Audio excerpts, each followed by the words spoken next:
Hello everyone, welcome to study Vigyan Prakash. तो दोस्तों, आप लोगों ने अब तक अपने पीईटी के जो एडमिट कार्ड हैं उसको डाउनलोड कर लिए होंगे। सारी जानकारी आपने चेक कर ली होगी, लेकिन उसके बावजूद भी बहुत सारे लोग होंगे जो कि अभी बहुत सारी चीज़ें उनकी तैयार नहीं हैं। देखो, परेशान होने की ज़रूरत नहीं है, अभी जितना समय है वो पर्याप्त है। कुछ टॉपिक हैं जिससे हर साल प्रश्न पूछे जाते हैं, तो वो टॉपिक आप रिवाइज कर लो। टॉपिक कौन कौन से हैं ये जानने के लिए आप टेलीग्राम चैनल स्टडी विज्ञान प्रकाश को ज्वाइन कर लो, वहाँ पर आपको लिस्ट दे दी गई है। तो परीक्षा हॉल में प्रवेश से पहले क्या क्या चेक करना है, क्या क्या लेकर जाना है, सबसे इम्पॉर्टेंट है कि अगर एक भी डॉक्यूमेंट आपका मिस हुआ तो हो सकता है कि आप एग्ज़ाम में बैठने ही ना पाएँ।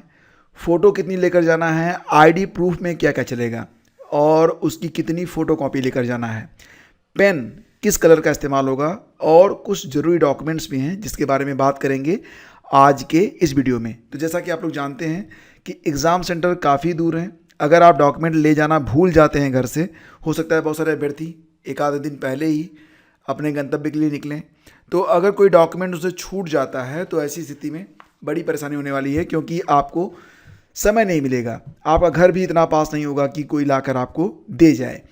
तो इसलिए सबसे पहले तो आप ये जो चेकलिस्ट है इसको आप ज़रूर देख लें। देखो फ्रेंड्स, आपको बहुत ही ध्यान से अपनी परीक्षा में शामिल होना है। एक बात का ध्यान रखिएगा कि परीक्षा की जो आपकी टाइमिंग है, ठीक है, उससे आधा घंटा पहले गेट बंद हो जाएगा। तो पिछली बार मैंने देखा था कि यूपी ट्रिपल एससी लेखपाल भर्ती की जब परीक्षा हुई थी, बहुत सारे लोग थोड़ी सी देरी हो गई थी और वो परीक्षा से वंचित हो गए थे। तो भैया, गेट तो बंद हो जाता है और बाद में बड़ी मुश्किल होती है। ऐसे बहुत सारे वाक़यात हुए हैं, तो आप लोग आधा घंटा पहले गेट पर ज़रूर पहुंच जाएं, क्योंकि आधा घंटा पहले जो है गेट बंद हो जाएगा, ठीक है। तो अपना जो एडमिशन है, प्रवेश है, उसको सुनिश्चित करें, समय से पहले पहुँचें। मतलब ये कि 1 घंटे पहले पहुँच जाएं वो चलेगा, लेकिन जैसे कि 10 बजे से परीक्षा होनी है तो 9:30 से पहले पहुँचना हर हालत में सुनिश्चित करें, 1 मिनट भी लेट मत होइएगा। दूसरी बात ये है, आपको जो अपना प्रवेश पत्र है उसको डाउनलोड करके उसका प्रिंट आउट ले जाना है। साथ ही साथ फ़ोटो युक्त पहचान पत्र यानी कि आईडी ले जाना है। क्या क्या क्या क्या उसमें मान्य है? आधार कार्ड चलेगा, डीएल भी चलेगा, पासपोर्ट भी चलेगा, पैन और वोटर कार्ड, इन्हीं में से कोई एक फ़ोटो युक्त पहचान पत्र आपको लेकर जाना है। तो ओरिजिनल भी लेकर जाना है और उसकी एक फ़ोटो कापी भी लेकर जाना है, ठीक है। तो आपके पास आधार है, ड्राइविंग लाइसेंस है, पासपोर्ट है, पैन है, वोटर कार्ड है, तो जो भी डॉक्यूमेंट आपके पास हैं, तो मूल रूप से दस्तावेज़ ले जाइएगा। ओरिजिनल डॉक्यूमेंट के साथ साथ उसकी एक फ़ोटोकॉपी जरूर करवा लीजिएगा। साथ ही साथ 2 फोटो लीजिएगा। 2 फोटो में से आपने जो फ़ोटो अपलोड किया हुआ है ना, फॉर्म भरते समय जो फ़ोटो आपने अपलोड किया था, सेम वही फ़ोटो हो तो सबसे बेटर है। अदरवाइज मतलब क्या है कि आपको थोड़ी बहुत मुश्किलें हो सकती हैं, तो बेहतर होगा कि आप वही फ़ोटो लेकर जाएं जो फ़ोटो आपने अपलोड किया हो और वो आपसे मैच भी खाता हो। ऐसा नहीं कि मतलब बिल्कुल मिसमैच हो रहा हो। ऐसी स्थिति में आपको वहाँ पर काफ़ी परेशानी होगी, बस इतना समझ लो। तो जो फ़ोटो आपने अपलोड किया है वही फ़ोटो लेकर जाइएगा और फ़ोटो के पीछे अपना नाम और रोल नंबर ज़रूर लिख दीजिएगा। तो देखो, यहाँ पर केवल बाल पॉइंट पेन ही चलेगा, नीला या काला दिया गया है आपके एडमिट कार्ड में। तो मैं तो कहूँगा कि आप एक नीला 2 काला बाल पॉइंट पेन लेकर जाएं, और जो 2 काला बाल पॉइंट पेन है उसमें एक थोड़ा पतला चल रहा हो, एक थोड़ा सा मोटा हो, जिससे ओवल आप भरेंगे तो समय आपका बचेगा, ठीक है। इसके अलावा कुछ भी न ले जाएं, कोई भी इलेक्ट्रॉनिक सामान बिल्कुल ना ले जाएं, यहाँ तक कि घड़ी तक मत ले जाएं। जूते ना ही पहने तो बेहतर है, क्योंकि कई बार जूते भी उतरवा देते हैं लोग, ठीक है। घड़ी तो बिल्कुल मत ले जाएं, और कोई भी इलेक्ट्रॉनिक सामान अगर आपके पास है, आपकी जेब में कुछ भी है, मत ले जाएं, बिल्कुल फ्री होके जाएं। बस जो चीज़ें आपकी स्क्रीन पर दिख रही हैं यही चीज़ें अपनी जेब में रखें, इसके अलावा कुछ भी ना रखें, ठीक है। और एक बात और भी कि आपका जो परीक्षा केंद्र कोड है ना, वो 5 अंकों का है।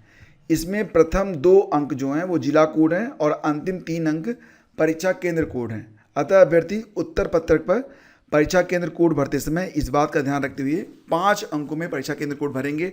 अगर कोई दिक्कत होती है तो आप जो पर्यवेक्षक होंगे उनसे तुरंत बात करिएगा, गलती मत कीजिएगा, क्योंकि यहाँ पर ना तो आप सफ़ेदा लगा पाएंगे, ना ही ब्लेड से उसे आप मिटा पाएंगे, क्योंकि जो मूल रहती है ओमआर, उसके नीचे भी कई सारी ओमआर लगी रहती है, तो उसमें बड़ी दिक्कत हो जाती है, ठीक है।